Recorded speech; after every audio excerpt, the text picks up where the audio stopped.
Mga kaboks, babiyahe ba kayo ngayong Christmas season? Paghandaan nyo na po ang inyong sarili pag pumunta po kayo dito sa Lucena Port. At dinagsana naman po ito ang Lucena Terminal, na kung saan ito nakikita ninyo ngayon. Ito po ay Area 1. Iyan po yung na-stranded or ika nga hindi sila nakasakay kahapon. Mahigit 200 po yan.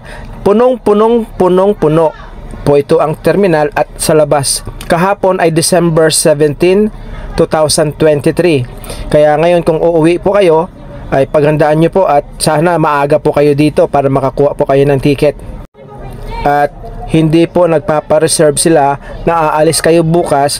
Ngayon magpapareserve po kayo, ay hindi po inaalaw ng shipping companies yun, ng Montenegro or ng Star Horse.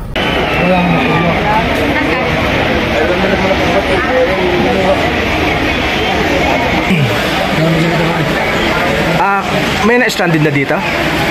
Meron. Kahapon hindi nakasakay? Oo. Mga ilan? Mga 200 plus yun. Mga 200? Plus. Kaya dito na sila natulog?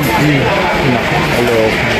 So itong mga ito, kanina ito nakapila na sa kuha na ng ticket? Oo. Kanina pang gabi pa. Kung gusto mo magkaroon ng tiheras, kailangan nakapila ka na, umaga pa lang. Oo. So bukas ganyan din uli yan? Baka. Meron bang hindi makakasakay ngayon? Or lahat?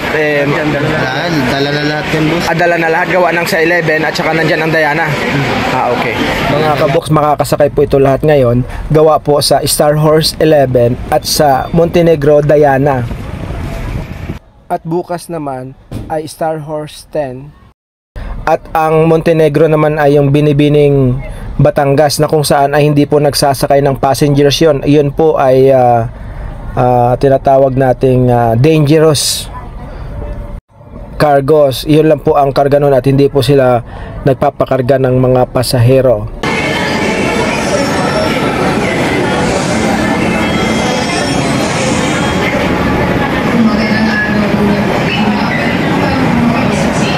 Tara, punta tayo sa cashier. Magtatanong tayo kung ano yung mga kaganapan sa darating na araw. Ma'am, meron po ba tayong may biyahe ba tayo araw-araw? Pasko, New Year. Anong araw ang wala tayong biyahe? 25, 31. 25 at saka 31 walang biyahe. Galing sa Lucena, ganun din galing sa Romblon. Lahat 'yon, Masbate, lahat. Opo, bagong taon tsaka po New Year.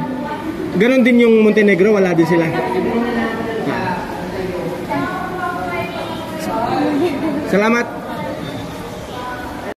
Mga kaboks, kung ano po yung fare rate ng Star Horse, hindi po naglalayo yan sa Montenegro. Kaya yan na lang po yung pagbabasihan ninyo.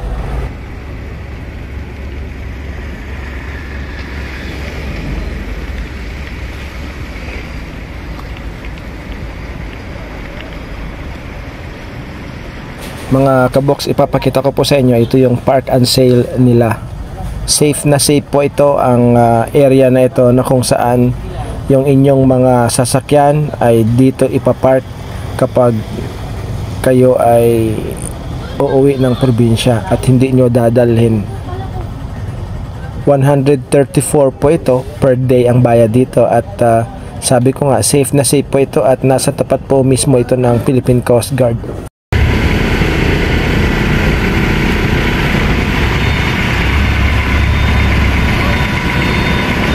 Hanggang dito na lang po at yan po ay for your informations lang po. Thank you for watching mga kaboks and God bless us all.